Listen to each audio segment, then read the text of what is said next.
Olá, boa noite, boa noite. Olá.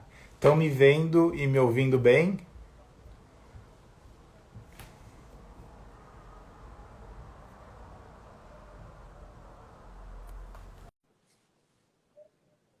Alô?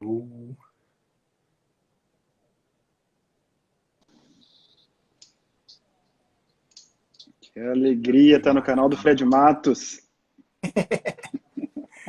Você está me vendo e me ouvindo bem, Gui? Perfeito. E você, está me vendo e me ouvindo bem? Também. Deixa eu deixar um Vendo o pouquinho mais pessoal aqui vertical, né? entrando. Tô Ótimo. emocionado. Fazia tempo que eu não fazia lançamento de livro. Cara, e eu tô emocionado com você e feliz de estar abrindo uma semana tão importante, tão significativa. Uma honra. Sim, sim.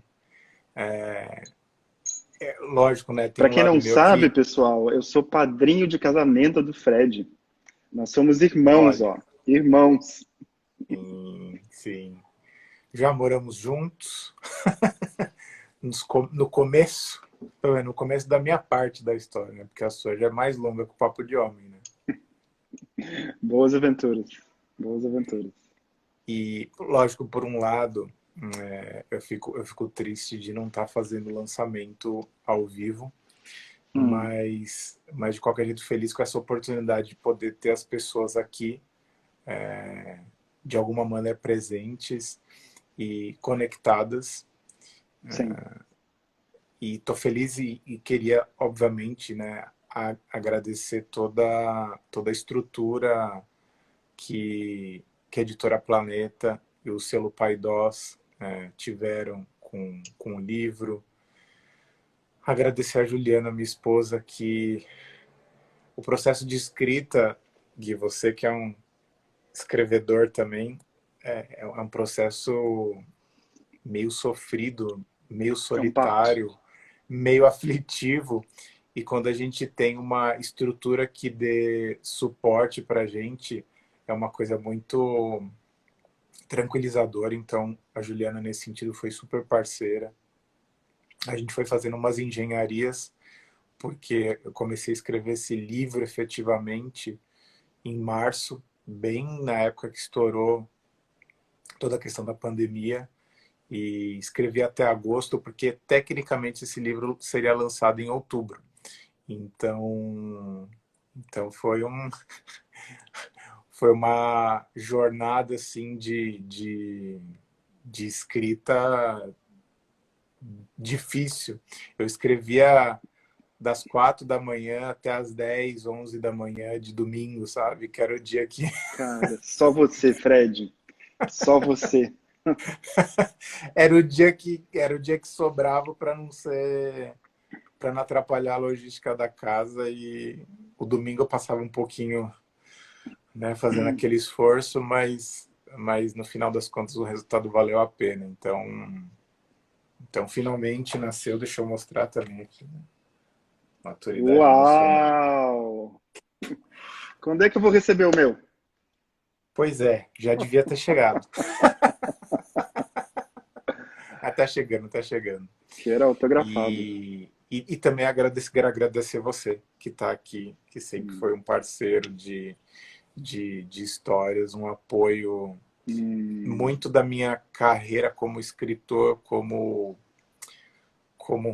um intelectual público, se pode falar assim, se deve completamente ao seu apoio. E então, muito obrigado publicamente.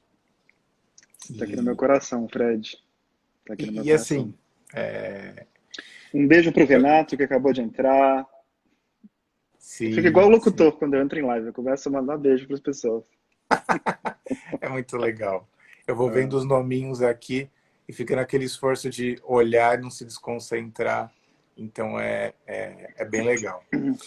Ah, só para falar com um pouco com as pessoas, né? Vão ser 5 lives de lançamento. Então, hoje com o Guilherme aqui. Na semana que vem vai ter com o Thiago, Paizinho, vírgula. Depois a gente vai ter com a Cecília Dassi, que é uma psicóloga super querida, a maior parte das pessoas conhece. depois com o Alexandre Coimbra Amaral e depois com o Matoso da After the Hype para poder terminar de uma maneira mais também divertida, aconchegante. Eles são muito queridos, assim, uma presença de espírito muito boa. Então a gente vai ter meio que vários assuntos girando em torno de Uhum. maturidade, porque acima de tudo, e por isso que eu fico muito feliz com esse livro, eu não quis Ó, dizer Fred, isso, estão pedindo para colocar o título da live aqui.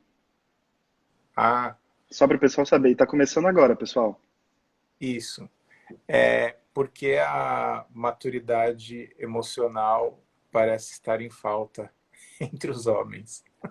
Por quê? É, porque então a gente vai falar um pouco de modo abrangente mais da maturidade, mas a gente vai acabar especificando um pouco dessa temática em volta do masculino. Então, a gente vai falar, nessas lives todas, eu vou pegar uma parte do processo. Então, com o Tiago, a gente vai falar muito da questão de paternagem, né, da parentalidade de modo geral. Com a Cecília, a gente vai falar sobre a autoaceitação, né? Uhum. Com o Alexandre, a gente vai falar sobre conflitos familiares e maturidade. E na última, a gente vai basicamente se divertir e, enfim, falar sobre temáticas mais serelepes em torno do assunto. Mas esse Maravilhoso. assunto é uma coisa muito especial. Esse livro, para mim, é muito importante, porque eu brinquei num post dizendo que depois do relacionamento para leigos e desse, se eu morresse, eu já tinha escrito coisas importantes que eu queria deixar escrito. Então, até comecei cedo fazendo isso com 40 anos, mas eu não estou querendo morrer. Mas não, o livro não é direcionado para o gênero feminino, ele é direcionado para pessoas de modo geral que querem entender sobre o assunto, avançar. Então, não tem não tem, não tem um direcionamento específico. É que, por acaso, de modo geral, as mulheres acabam sendo pessoas que procuram mais esse tipo de literatura. Eu acho que isso também tem a ver com o nosso tema de hoje. Sim. Mas eu estou muito feliz porque, para mim, eu sinto como se fosse uma missão de vida, sabe? Eu comecei falando na internet, de modo geral, sobre relacionamento amoroso, mas uma coisa que eu sempre disse nos bastidores é que, no fundo, falar sobre relacionamento amoroso sempre foi a minha desculpa para poder falar sobre maturidade emocional. E como nos relacionamentos amorosos as nossas imaturidades meio que gritam loucamente, então eu acabei falando durante muito tempo exclusivamente de relacionamento amoroso, mas no final das contas o que eu sempre tive falando era sobre maturidade emocional. Então agora, efetivamente, o livro, de novo para quem perguntou qual é o nome do livro, é Maturidade Emocional, porque algumas pessoas agem como adultas e outras não. Gui, vou fazer uma pergunta para você. Era você que ia fazer pergunta, mas eu quero Eu fazer que ia uma te fazer pergunta para você. pergunta? Tá Eu virando a sei, eu mesa? sei. É. Quando é que você se É, deu conta de que você era adulto? Essa é só uma pergunta que às vezes eu gosto de fazer para as pessoas. E eu tenho uma resposta, e eu já respondo essa, se eu me considero maduro, mas é uma resposta meio boba que, que eu tenho. Né? Uma pergunta meio quando eu passei a me considerar maduro ou adulto? adulto. Adulto. Pensa na palavra Cara, adulto e adulto, a primeira coisa que me veio foi não depender financeiramente mais dos meus pais. Acho que foi um Uhum. marco, assim, na minha vida. Também Sim. associado a essa coisa da masculinidade, né? De eu ganho meu próprio dinheiro, eu não dependo, etc. Longe de estar maduro, mas É. enfim, eu encarei aquele momento como uma espécie de marco, assim. Essa foi uma pergunta que eu tentei me fazer quando eu comecei a pensar em como escrever o livro de uma maneira muito tranquila e fácil de ser compreendida, porque eu não queria que fosse eu não queria que fosse uma coisa incompreensível. E a gente, de modo Sim. geral, tende a pensar no marco financeiro como um elemento da vida adulta, né? Eu pensei, Uhum. mas gente, a gente conhece um monte de gente que paga as contas, tem casa própria e não é madura, né? E não age, às Uhum. vezes, como adulta, né? Tem gente que é dona de empresa, pai de família, e isso, né, pai, portanto, também, então, a paternidade não necessariamente transforma a pessoa numa figura madura, né? Então, quando a gente vai apertando, uma pessoa mais velha, né? Uhum. Mas a gente também vê um monte de pessoas mais velhas que também não são muito adultas, Uhum. né? Não são muito maduras nesse sentido. Então, eu fiquei pensando, gente, como é difícil, no final das contas, definir uma característica de uma pessoa que age como adulta. A própria noção do que é ser adulto, quando está associado a uma questão financeira, não responde à nossa pergunta, porque a gente vê um monte de gente adulta agindo como não adulta, inclusive parecendo adulta em muitos níveis. Eu Então, vou te fazer é uma essa pergunta. pergunta que eu tentei responder um pouco no livro, né? Sim. O que, afinal de contas, é uma pessoa adulta? Fala, Gui. Sim, porque agora eu vou vestir o chapéu de entrevistador. Cara, o livro tem esse tema interessante, né? Maturidade emocional no centro. E a gente está conversando aqui por que anda faltando, porque pelo menos parece que anda faltando maturidade emocional entre os homens. Na sua visão, como é que a gente pode definir maturidade emocional? O que seria maturidade e o que seria imaturidade emocional? Em duas definições. Eu vou tentar respondendo, tentar responder dizendo o que eu acho que não é, para Tá. começar talvez clarear. Então, maturidade emocional não é pagar contas. Maturidade emocional não é ter responsabilidade. Hum. Maturidade emocional não é ser uma pessoa séria, né? A Uhum. gente sempre imagina, né, figuras de sabedoria, né, um velho com um cajado, com uma cara séria. Então também não é uma pessoa séria, porque a gente tende a pensar, e principalmente pessoas que têm um espírito mais jovial, que são mais divertidonas, extrovertidas, elas meio que, de alguma maneira, elas parece que não se veem, né, identificadas com essa ideia de maturidade. E por que eu coloquei maturidade emocional e não maturidade? Porque é uma maturidade que acontece no campo das emoções, de como você lida com as emoções. Então, quando a gente pensa no ser humano de modo geral, a gente está em busca de uma sensação de bem-estar, né? De Hum. felicidade.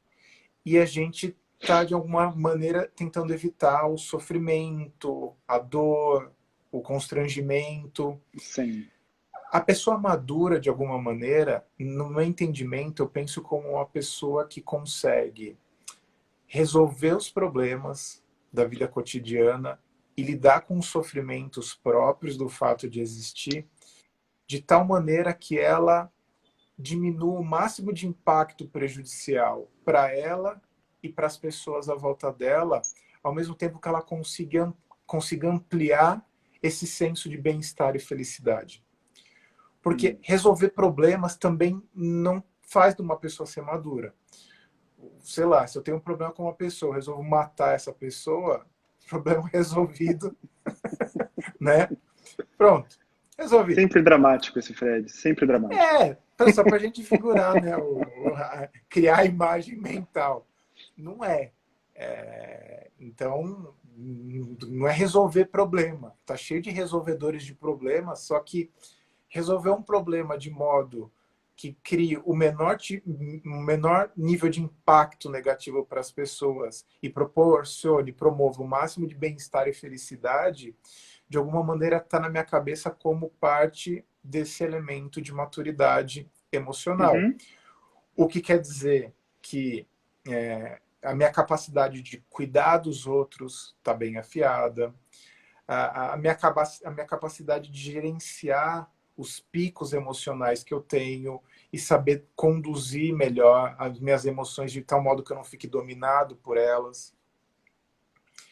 De alguma maneira, ter uma visão mais abrangente das coisas, conseguir ver o cenário mais complexo. Então, não ser uma pessoa que reage às coisas da vida cotidiana Uhum. de modo intempestivo. E outra coisa importante também, né? A gente sempre pensa que imaturidade emocional tem a ver com uma pessoa explosiva ou raivosa, né? Como se essa pessoa Imaturidade. fosse desequilibrada, né? E as pessoas que são muito racionais e se vangloriam de serem frias, essas pessoas se acham maduras. E essa também é uma coisa que eu contesto muito no livro, que pessoas muito racionais, elas não estão lidando com as emoções. As emoções estão ali, elas estão operando, porque as emoções operam o tempo todo, não importa se você concorde ou não, porque outra coisa importante também, essa didática de racional e emocional, ela é mais pedagógica para a gente ensinar para as pessoas que existem processos cerebrais que acontecem no córtex pré-frontal e outras que acontecem no sistema límbico, mas na prática o cérebro funciona de modo muito integrado. Então não existe Uhum. exatamente, não, eu sou muito frontal, né? Penso aqui, córtex pré-frontal, como se a pessoa tivesse fechando os olhinhos e só ativasse aquela parte do cérebro. Não, tudo funciona integrado. Se você não tiver essa parte emocional, e isso acontece com pessoas que têm lesões em todo esse sistema límbico, elas se tornam pessoas incapazes de se relacionar socialmente, de fazer escolhas, de ter Uhum. desejo, de ter tesão. Elas perdem o traquejo social. Então, olha que Sim. maluco. Então, se você tiver num restaurante, olhar o cardápio, tiver que escolher, se você não tiver o campo das emoções atuando sobre você integralmente, você não conseguiria escolher A ou B, lasanha ou berinjela. Você não ia saber escolher porque faltaria para você esse pulso emocional, que, portanto, está sempre Uhum. presente. Então, as pessoas que, na verdade, se dizem racionais, elas também estão com desequilíbrio emocional. O desequilíbrio emocional é que elas têm tanto medo que elas desenvolveram uma camada crônica de anestesiamento Uhum. emocional. Ou seja, isso também não isso também é uma forma de desequilíbrio. Então, para a gente ver como esses estereótipos de racionalidade, emocionalidade, são muito prejudiciais quando a gente fala de maturidade emocional, porque parece que emoções são sempre intrusos, invasores que atrapalham a nossa vida. E isso eu entendo que é o oposto, né? As emoções elas estão o tempo todo ajudando a gente a se relacionar, a sinalizar coisas, a dar indicações, motivos para a gente agir, para se relacionar no mundo. Então, quando a gente tem essa anestesia emocional, isso é uma coisa muito, muito problemática. Você está com uma cara de Uhum. pergunta aí. Tô com várias. Vai, então manda. Eu tenho uma pergunta relacionada ao título da nossa conversa. Uhum, Uma coisa que eu tenho notado, interagindo muito com grupos, sejam grupos mistos de homens e mulheres, ou grupos só de homens, diz respeito a queixas no contexto amoroso que estão muito entrelaçadas com emoções. Então, essa própria pergunta, título, eu vejo ela ser muito dita por mulheres. Por que que parece que falta tanta maturidade emocional nos homens, ou já que estão os homens mais maduros, uma dificuldade de encaixe? Mas eu queria te escutar, na sua experiência do consultório, na sua experiência clínica, isso te parece ressoar uma falta de maturidade emocional entre os homens? E caso sim, como é que você percebe, como é que você tem percebido isso? uhum. Sim, e é difícil responder essa pergunta porque, né, também os homens que vêm buscar terapia, eles de alguma maneira já estão sensibilizados de uma forma mais Sem, diferenciada. Então também sem. é um viés de quem vem procurar terapia, mas ainda assim eu consigo perceber que existem várias deficiências no meu entendimento Olha, na Isabela questão. Raposeira está entre nós, sou um grande fã dela. Sim.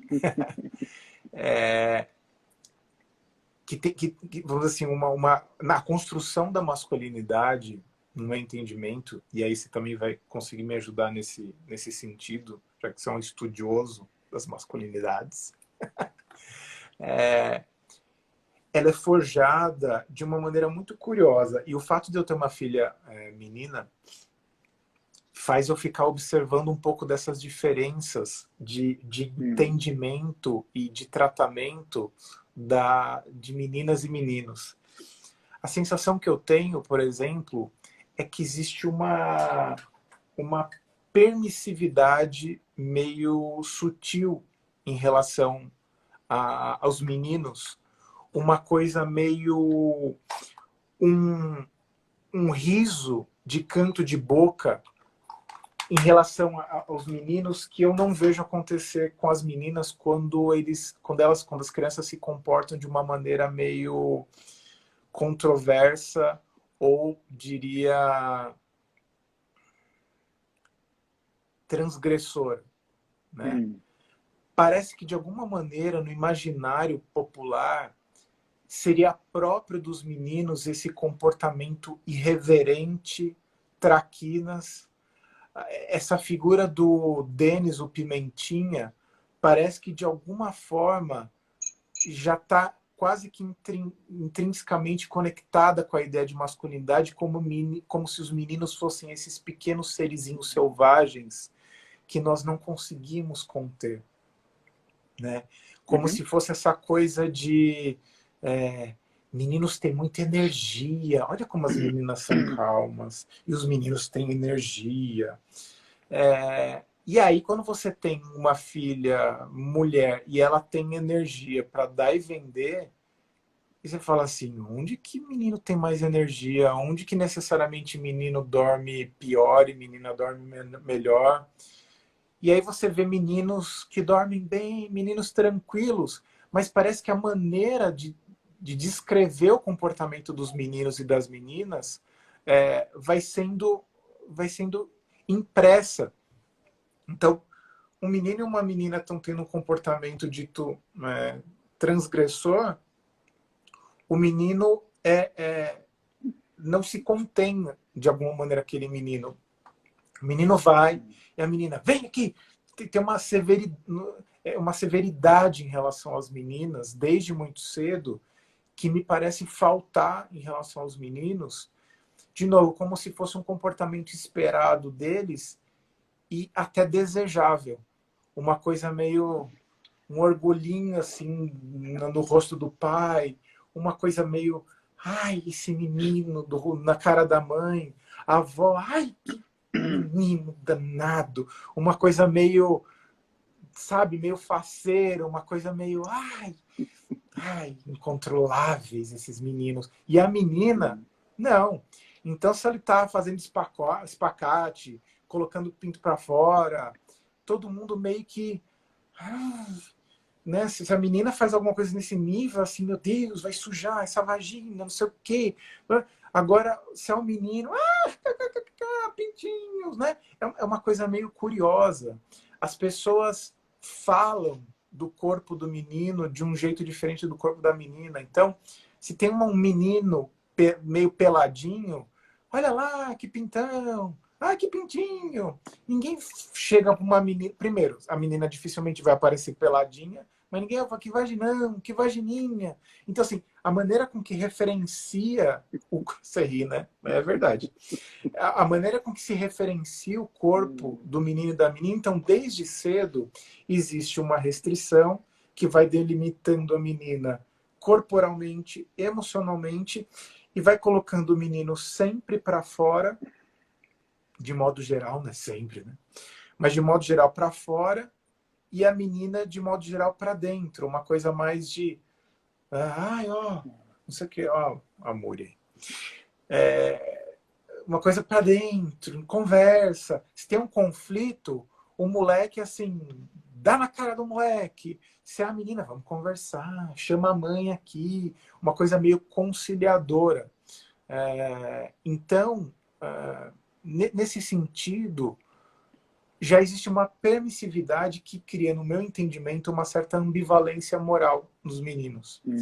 Desde cedo, os meninos são apresentados a uma cultura onde a masculinidade está associada com uma dose de agressividade, uma dose de violência, uma dose de intensidade, uma dose de loucurinha, uma coisinha meio irreverente. E isso vai se instalando e se formatando na pré-adolescência, na adolescência, no começo da vida adulta. Então, toda essa noção de masculinidade vai sendo recheada de conceitos que fazem os meninos se sentirem legitimados a transgredirem mais, a serem mais egocêntricos, se necessário, e as meninas serem mais solidárias, a se protegerem, a se cuidarem, até porque o mundo, nesse sentido, é mais predatório também com as meninas, né? Então, as meninas são mais alvo de invasões de modo geral. Então é isso, é permissão para o masculino e repressão para o feminino. Então, e isso sim, com certeza, no meu entendimento, no imaginário popular está ligado ao feminicídio. Então, as mulheres vão se tornando lentamente um anexo, tem uma certa noção de propriedade vinda da cultura que vai se transferindo para o dicionário de emoções possíveis, disponíveis para o homem e para a mulher. Então, para o homem, é possível, a raiva é uma emoção muito legitimada. Mas eu queria fazer uma pergunta no meio do caminho. Claro.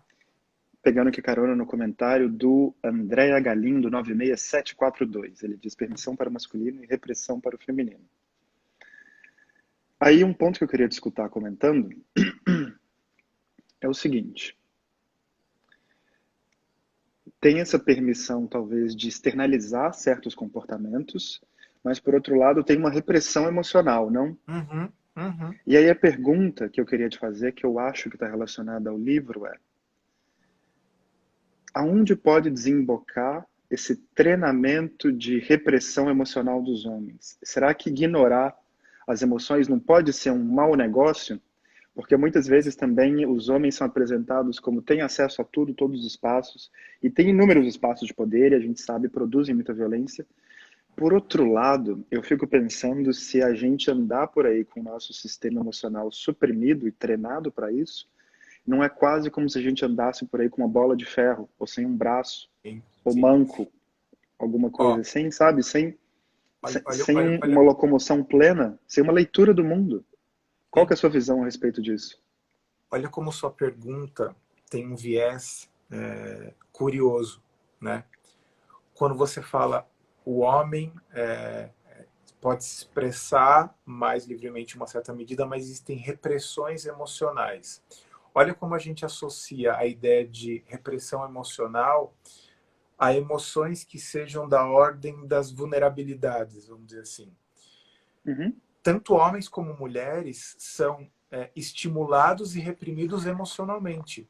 Então, ao homem é estimulado a emoção da raiva, da alegria, do desejo, do tesão, e é reprimido outras emoções, que é a tristeza, o medo, a vergonha. Então, veja que existe uma seleção de emoções permitidas e emoções proibidas. Então, homens e mulheres são incendiados para certas emoções e reprimidos para certas emoções. Né? Então, não existe uma repressão emocional das mulheres. Existe uma repressão emocional de certas emoções para mulheres e uma incitação de outras emoções para as mulheres. E para os homens a mesma coisa. Incita-se um certos tipos de emoção e reprime-se outro tipo de emoção. Então é curioso como esse entendimento de que emoção é sempre algo frágil, sensível e vulnerável, que essa parte seria reprimida do homem, já tem esse viés da gente sem perceber pensar em emoção sempre como algo que parece fragilizar a pessoa. A raiva é uma emoção. e ela é super autorizada para os homens, e nesse sentido eles não são reprimidos. Então, mas sim, existe uma dimensão da vida emocional dos homens que é muito reprimida, que é a tristeza, o medo, como eu falei. Mas a ideia, então, não é reprimir raiva e falar, sinta toda a tristeza do mundo, né? Mas é uma capacidade, primeiro, de nomear certas emoções. A raiva é uma emoção que eu acho muito peculiar, né?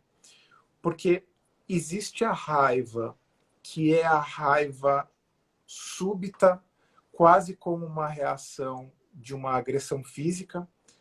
Sei lá, quando alguém pisa no seu pé e você meio que sem perceber, dá uma pequena avançadinha para cima de quem pisou seu pé. E existe uma emoção que eu chamo de emoção secundária, que é uma emoção que vem como efeito de outra emoção, né? Uhum. Então, se a gente parar para pensar, a raiva é uma emoção que sinaliza uma ameaça. Pura e simplesmente isso. Ela sinaliza uma ameaça e dispõe a gente ao confronto. Basicamente, a raiva é isso. Raiva não é bater, raiva não é xingar, raiva não é cuspir na cara da pessoa. Raiva, a gente sempre tem que entender isso. Emoção é um mecanismo psicofisiológico em relação a um evento, que pode ser externo ou interno, que incita a gente a uma ação, né? Ele prepara a gente para um acontecimento importante. Importante no sentido de existe uma quebra de narrativa e a emoção prepara a gente para algo importante. Sim.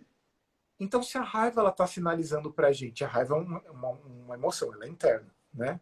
Ela pode aparecer em termos de sinais corporais, então você fica com o nariz aberto, sobrancelha, né, franzida, mas ela sinaliza uma ameaça. Uma ameaça a quê? A algo que eu considero importante. Ela sinaliza uma ameaça de tal modo que ela está dizendo assim, Guilherme, cuidado, você pode perder uma coisa importante. Uhum. Então, a raiva ela está incitando e sinalizando a gente, no fundo, preventivamente, da gente proteger uma futura tristeza. Né? Uhum. É como se a raiva estivesse dizendo, não queremos perder aquilo. Seja a honra, a dignidade, a saúde física, saúde mental, ou perder o apreço das pessoas, sei lá, o que a gente pode perder. Mas, em última instância, a raiva, como uma emoção secundária, ela está protegendo a gente de alguma coisa. Tá? Uhum. O que eu ia te perguntar relacionado a esse medo de perder, como você está colocando, é se desse modo a gente poderia interpretar que talvez uma pessoa que sente bastante raiva, que frequentemente opera pela raiva, Uhum. como é o caso de muitos homens, poderia Sim. ser então uma pessoa que está frequentemente operando pelo medo. Sim. Medo de perder algo, medo Sim. de perder uma Sim. posição no Sim. trabalho, medo da empresa dele não avançar, medo de perder a faixa dele no trânsito para entrar mais rápido na marginal, Sim. medo, Sim. medo, medo e uma certa obsessão com vitória, performance. Aham. Isso passa a ser um jeito de operar no mundo estreito, né? Sim. Digo, É o cultivar que essa eu percepção. sempre brinco que a pessoa tem um portfólio emocional muito restrito, né? Sim, a raiva antecipa a frustração. Então, assim, se a gente parar para pensar, a maior vulnerabilidade que o homem, de modo geral, ele não quer entrar em contato é a vulnerabilidade e a impotência, né? E não é nem impotência sexual, apesar da impotência sexual também estar dentro de um dos medos, mas da impotência no sentido de perda de superioridade, de controle. O homem, de modo geral, é incitado culturalmente a ter uma obsessão por controle, né? Controle do que ele faz, controle das relações, controle para ele não se ver o que ele chama de fraco nas situações. Então, é como se ele tivesse o tempo todo se defendendo antecipadamente com a raiva, ou com um comportamento truculento ou mal-humorado, porque a raiva não é necessariamente aparece em forma de dente mostrando, né? A raiva aparece às vezes em forma de mau humor, tá aquela pessoa mal-humorada, rabugenta, Face resmungona. congelada. Aham, exato, poker Sim. face, né? Então aquela pessoa assim, sei lá, a companheira fala alguma coisa, o cara, né? Olhinho, né? Olhinho blasé. Né? O que, que ele está fazendo? Ele tá falando assim, olha, foda-se o que você está falando. Não quero saber o que você está Hum. falando. Você não existe. Congelar ou Uhum. ironia ou aquele Uhum. comportamento passivo-agressivo do tipo, eu vou lá assim e não vai. Então, toda a acidez nas palavras. Então, assim, a lista é enorme aqui de coisas que, né, que a gente faz dentro dessa construção. Então, E, sim, o homem, de modo geral, está sempre operando nessa lógica paranoica de perda de supremacia. e quais que seriam bons caminhos para a gente aumentar esse portfólio, esse pantone emocional dos homens? Como é que a gente pode mudar o nosso relacionamento interno das emoções? Quais que seriam bons passos para a gente dar essa caminhada, se eu for a pessoa que tem essa relação? E dois, como é que eu posso ajudar uma pessoa próxima? Se for um companheiro, uma companheira, um amigo, um familiar, uma pessoa que eu amo. Então a pergunta Sim. tem duas faces, né? Como é que eu faço se eu estiver trancado emocionalmente e como é que eu ajudo alguém a se destrancar emocionalmente? Então, acho que a primeira coisa, e eu falo muito isso no livro, né? Aliás, foi um trabalho no livro de. Eu criei 60 exercícios, né, para poder. Só isso. Só 60 exercícios. Quer dizer, na verdade, 61, né? Porque. Ou 3, né? Se a gente entender isso como um desdobramento. Porque, como eu falo sobre várias características, então eu tentei fazer exercícios para todas elas. Mas acho que a principal e mais boba, vamos dizer assim, a habilidade que a gente precisa desenvolver é um certo vocabulário emocional. Eu achei também que na hora de Vocabulário escrever o livro emocional. seria bobo fazer isso, mas eu fiz e depois eu achei que não ficou bobo, né? Eu criei um mini dicionário emocional. Tipo uma coisa meio que a pessoa tá passando mal lá, ela chega, olha o dicionário, caramba, o que tá lá? Ciúme, tá lá, escrito lá em ordem alfabética. Ciúme, o que, que é? Controle cada passo para evitar a rejeição. Olha, é isso que o ciúme está falando para mim. E aí eu descrevo um pouco o ciúme e Que legal. manejo para você lidar com o ciúme. Então, eu Que tentei fazer legal. isso da maneira mais didática possível. Então, ó, são 40 emoções aqui: amargura, ambição, amor, angústia, ansiedade, os Esse nomes que a livro tá gente dá, né? imperdível. Esse livro tá Então imperdível, assim, né? ficou muito. Eu estava relendo o livro, porque lembra, eu escrevi o livro de março a agosto. Depois teve algumas revisões. Mas aí eu peguei o livro e falei assim, deixa eu dar uma passada de olho, porque vou ter as lives, né? Vai que eu esqueci alguma coisa que eu escrevi, e de repente eu pergunto, vai, não lembro, né? Eu comecei a ler, eu falei assim, gente, isso é muito útil. Essa coisa do dicionário que você chega e olha e fala assim, Nossa, bom, imensamente, cara. Isso aí é imensamente útil. e quando você tem o dicionário, você já tem meio caminho andado, porque eu não queria deixar para as pessoas o risco de tentar identificar né? Gratidão. O que a gratidão está querendo me dizer? A vida é boa. Ó, então, quando eu sinto gratidão, o que a gratidão está me dizendo? Ela está me falando assim, Que, Fred, como a vida é boa. Ai, que bom. Então, não é só emoção treta, tem sim, emoção gostosa também. A gente às vezes não sabe ler. Então, ter esse vocabulário é uma coisa muito importante. Fala. que sensibilidade a sua, né? Você então foi meio que uma tecla SAP. Você está dizendo, se cada emoção tivesse te mandando um e-mail, o que que ela está te mandando nesse e-mail? Exato. Porque O esse, que que ela está aliás, é um exercício. tentando te trazer? Esse, aliás, é um exercício que eu faço com as pessoas na terapia. Às vezes, quando a Muito pessoa começa a interessante. chorar, eu falo assim: se sua lágrima pudesse falar, o que ela estaria falando? né? Esse livro infantil emocionário é muito bom, apesar de eu ter achado ele muito complexo para crianças, né? Tecnicamente a proposta dele, mas ele é muito fofo, mas ele é bem interessante, emocionário, é bem legal. Queria voltar nesse ponto que você trouxe. Se Ah, a sua lágrima pudesse falar, o que ela estaria falando? Isso é tão poderoso, né? Porque dá para aplicar para tudo, pelo que eu entendi. sim, Então, se sim, alguém e berrou é comigo, exatamente isso. A pessoa fala assim, eu tô o que que seu triste. urro está dizendo? O que que Aham, exato, você quebrou a porta? O que que você está dizendo? Por mais que possa exato. parecer óbvio, né? Não, O que que tá por trás disso daí? tipo, É se isso? você tá aqui, você bateu na porta, o que que você queria estar quebrando se não fosse a porta, né? Ah, a cara Medo, medo da resposta. né? Ah, eu queria, espero que não seja eu. Como eu tô atendendo online, então tá tudo certo. Então, assim, eu queria quebrar a cara da minha mãe. Vai, um clássico. Sim. Tá, mas o que você queria quebrar na sua mãe? Eu queria quebrar essa hipocrisia dela. Mas o que você queria quebrar Hum, nessa hipocrisia dela? Eu queria quebrar que ela fala uma coisa e faz outra. O que você sim. queria quebrar se você pudesse quebrar essa coisa de falar uma coisa e fazer outra? Queria mostrar que ela é uma pessoa fria. E se você mostrasse que ela é uma pessoa fria, que você quebrasse isso, é de que no fundo ela não ama ninguém. Então, se você quisesse quebrar que ela não ama ninguém, o que ficaria? Que ela me ama. E aí, né? Mais lágrimas. Então, você vai vendo que no fundo Hum, a pessoa quer quebrar, a pessoa quer quebrar o desamor, ela quer quebrar a desilusão da vida, ela quer quebrar o sentimento de desamparo que ela tem em relação à vida adulta, que é muito pesada, que é difícil ser adulto, né?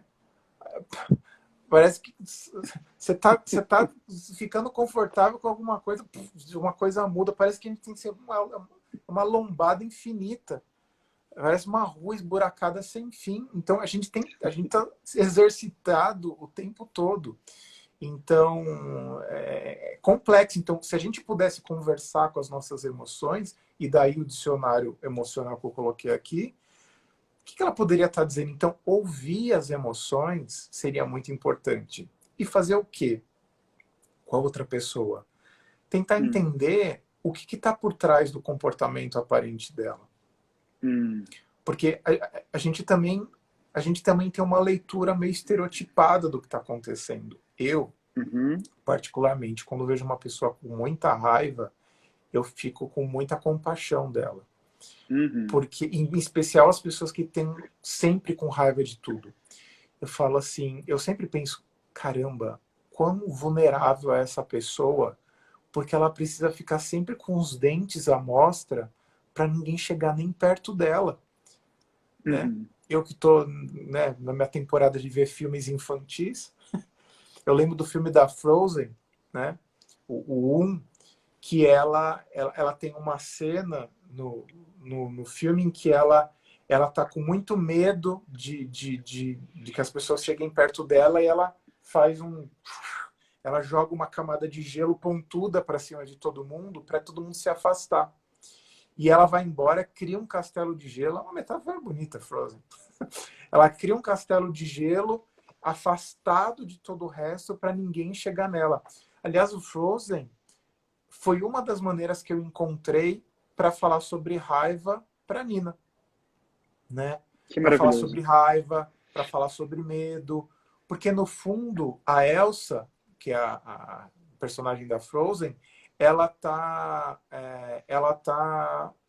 morrendo de medo das pessoas acessarem ela. Então tem uma cena do filme que quando os poderes dela machucam a irmã, logo no começo do filme, não é spoiler, tá? O pai dela treina ela, olha o treinamento emocional dela, do pai dela, o rei Agnar. Ele chega e fala: não sentir, não falar, não sentir, não sentir. E ela coloca uma luvinha lá e é não sentir. O treinamento dela é não sentir. Frozen evitativa. Exatamente, assistam Frozen. É isso.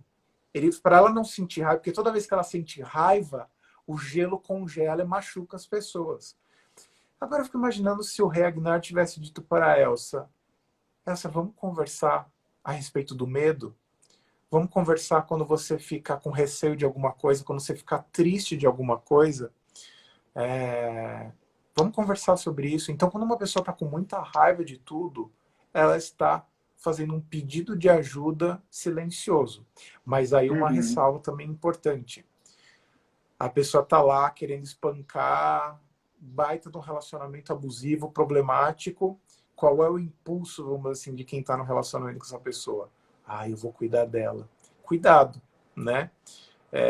Isso daí é uma operação de risco que alguém que está fragilizado, debilitado emocionalmente num relacionamento abusivo, por exemplo, eu não arriscaria dizer que essa pessoa estaria habilitada a curar a outra pessoa da raiva dela.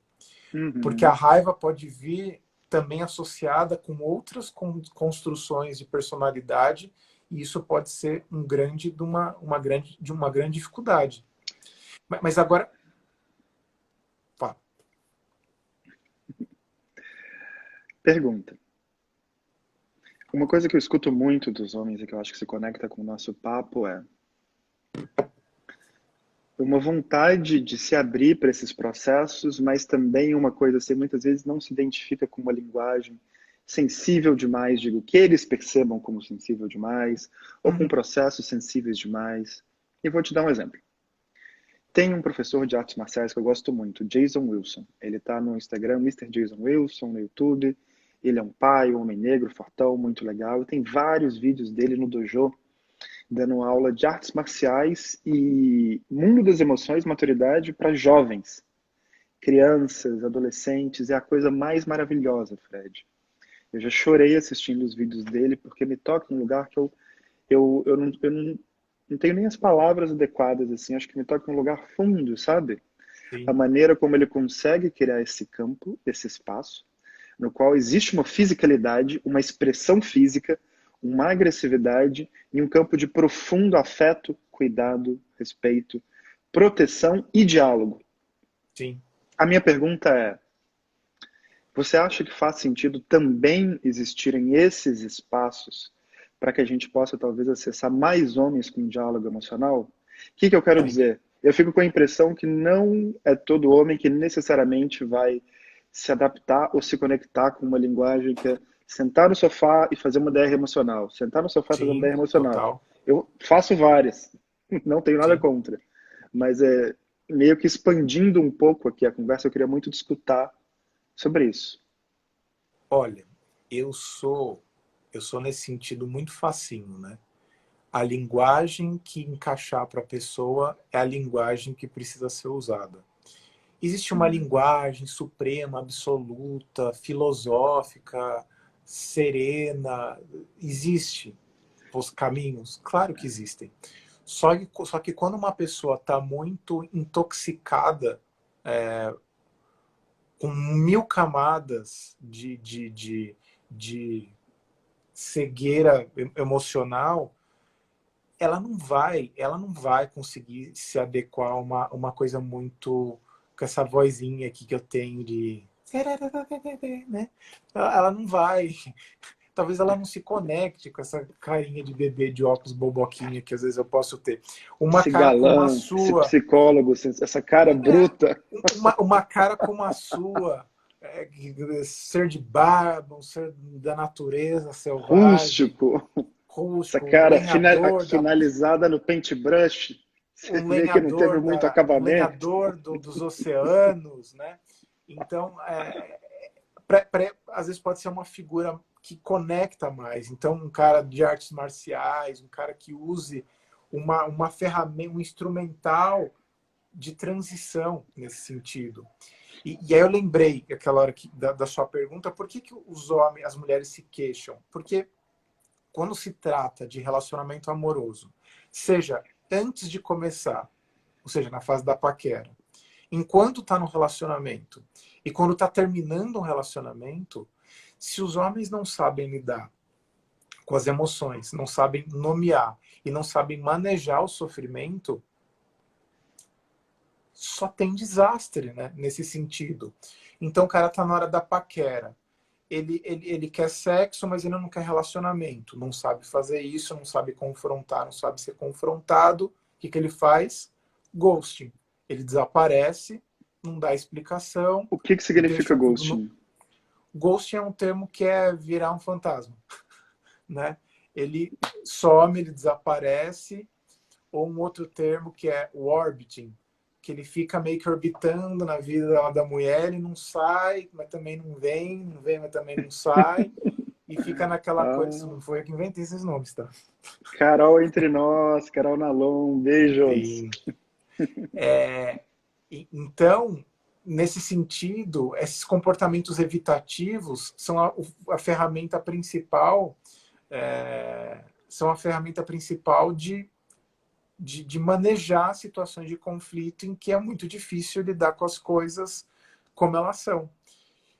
Quando está no Uhum. relacionamento, tem um impasse, um conflito, o homem já não consegue usar mais a pirotecnia dos primeiros momentos da paixão, do tesão, do humor, porque o homem gosta de...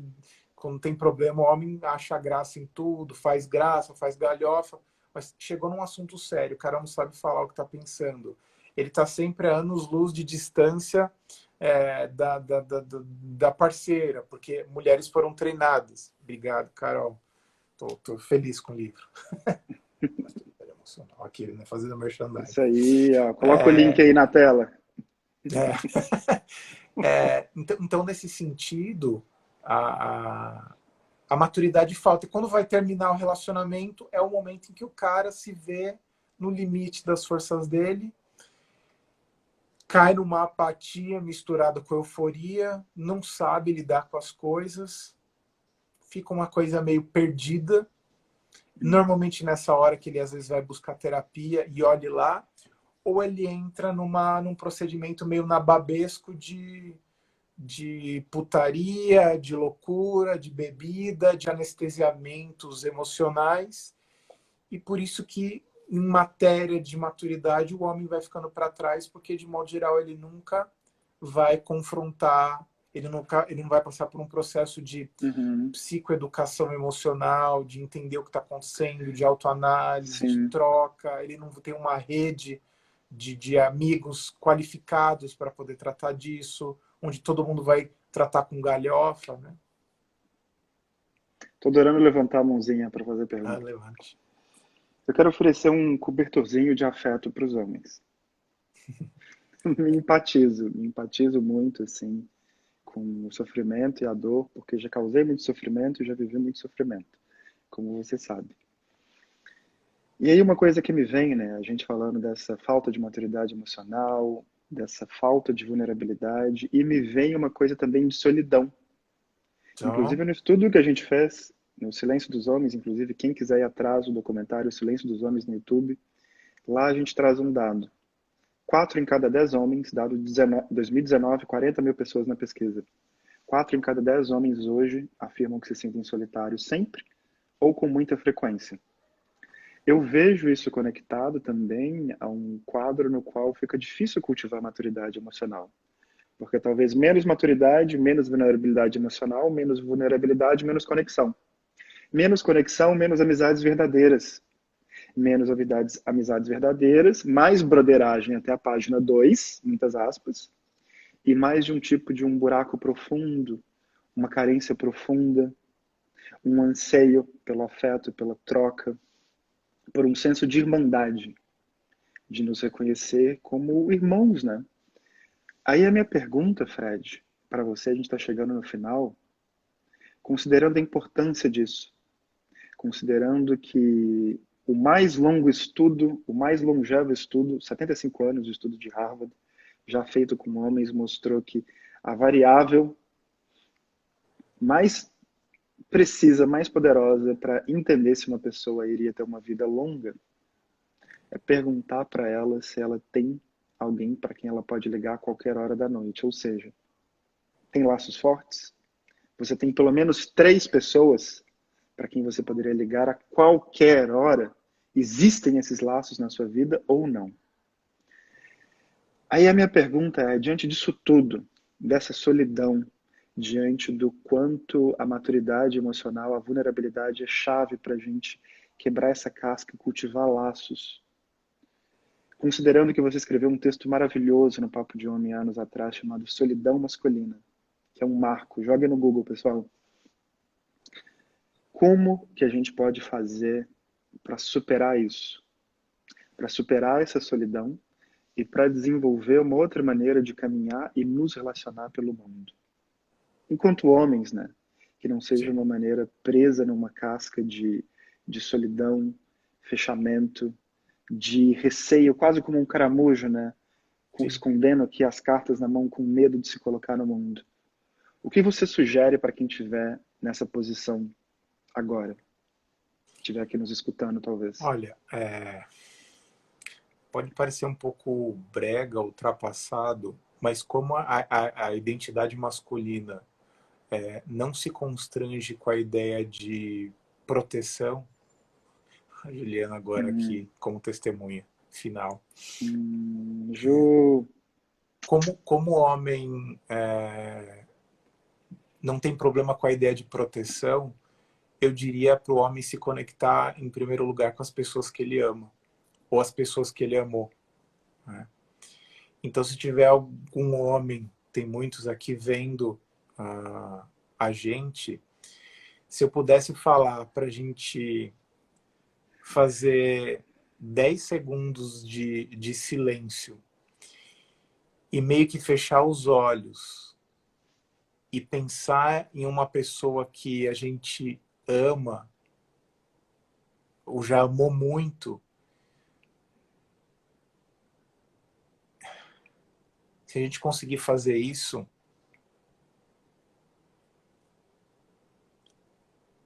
a gente vai a gente vai sentir isso, esse sorriso, né, que vem. Né? Essa coisa boa, essa coisa que aquece e quando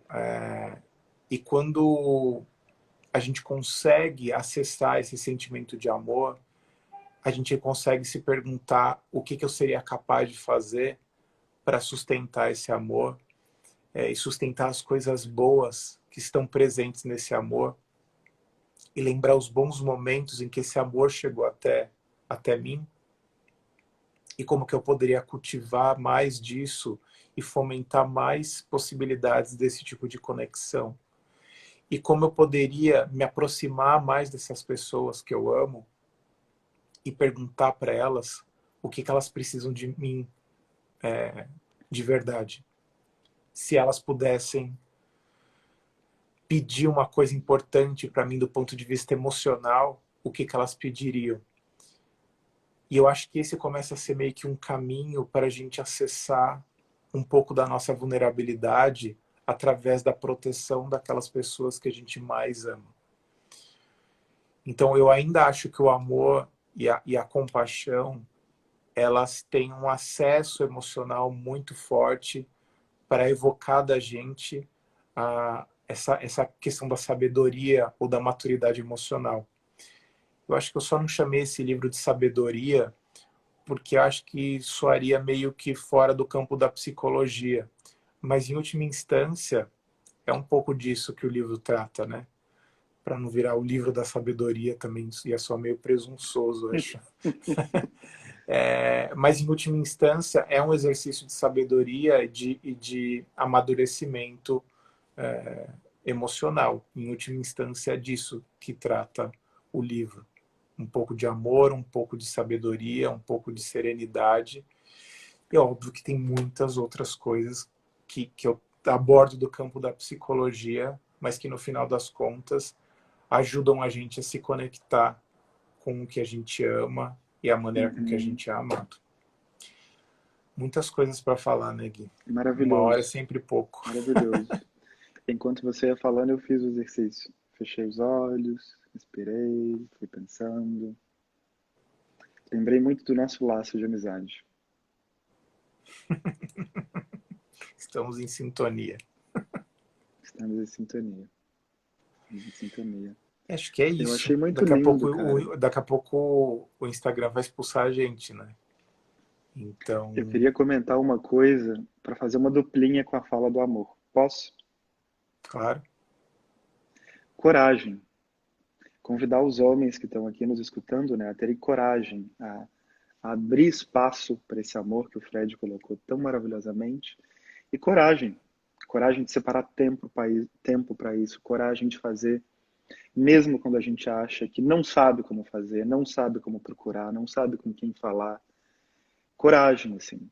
Coragem de passar vergonha, coragem de se expor. Eu acho que a gente pode muito invocar dentro desse território que a gente falou de conversar com a linguagem dos homens, né? Coragem. Você é corajoso? Claro que é. Então, tenha coragem em expressar o seu amor, né? Em viver o seu amor. Eu fico muito tocado, assim, Coragem de pensando sentir, né? Colocar. nessa dança. Coragem de sentir. Daria um bom artigo, hein? Olha que título bonito. Já vou preparar. Ó, o pessoal tá querendo mais, hein? Vamos ter que fazer mais. O pessoal tá Sim. aqui agradecendo. Coisa linda. Eu amei. Ana Luísa, oi Ana, Ju, Isabela, Léo. Olha quantos rostinhos lindos aqui, gente. Tobias, Érica, Pacheco. Uau, amei, amei. Amei tá aqui, Fred. Também, também. Gente, vocês estão me perguntando do livro. Eu sempre fico falando, o link está na bio. Que eu perguntei semana retrasada o que era a bio. Algumas pessoas sabiam que não sabiam. No link da bio vocês encontram todos os links necessários. Agora, finalmente, hoje foi a estreia. O livro está começando a ser distribuído nas livrarias. Eu sei que estamos no meio pandêmico, mas está chegando nas livrarias. E as pessoas que fizeram a compra também tá mandando para os CEPs, né? Quanto mais longe o CEP de São Paulo, demora um pouco mais de logística, mas agora os livros estão sendo expedidos. O livro no Kindle da Amazon tá ativo já, então, para poder ler na hora. Sabe o que seria lindo? Sim. Comprar e ler em duplo. Uma pessoa comprar dois e dar de presente para uma pessoa especial da vida. Sim, sim. E fazer a leitura em dupla, né? Em especial nesse tempo pandêmico, em que tem muita gente ainda vivendo alguma medida de isolamento ou de fechamento, né? Seria muito legal. O próprio presentear já pode ser um baita exercício, né? Compra dois do seu livro, presenteia para alguém e vai lendo e praticando algum dos 60 exercícios. Sim, sim, com certeza. Eu acho que fazer isso em dupla, em grupo, é muito mais fácil, porque todo mundo vai meio que se ajudando de modo mútuo, né? Olha o O Matoso Matoso aqui, ó. disse que é uma indireta maravilhosa. O Matoso vai fechar o ciclo das lives a quinta Ah, live que com ele. legal, Matoso. É uma boa indireta, né? Olha o presente aí. É isso. Obrigado, Gui. Obrigado por todo mundo. Tô feliz. É sempre um pouco essa felicidade meio nervosa de lançamento, porque a gente fica com vontade que todo mundo leia, mas sem parecer que a gente fica fazendo jabá de interesse próprio. Ninguém fica rico vendendo livro, mas a gente fica muito feliz de saber que a mensagem está chegando nas pessoas. Então, comprem o livro, presentem o livro, espalhem a mensagem, porque eu acho que é uma questão de meio que de utilidade pública, por isso que eu escrevi com muito carinho. Espero de verdade que vocês gostem e aproveitem a leitura. Te amo, queridão. Saudade Também te amo. grande. Beijo para todo mundo. Adorei estar Obrigado. aqui. Também. Tchau, tchau, pessoal. Beijos. E eu acho que vai ficar salvo essa live, se é que eu vou saber fazer os procedimentos técnicos aqui no... Vai na calma. Vai ter a chance de salvar. Vai na calma. Tá bom. Vai lá. Tchau, tchau. Tchau, tchau.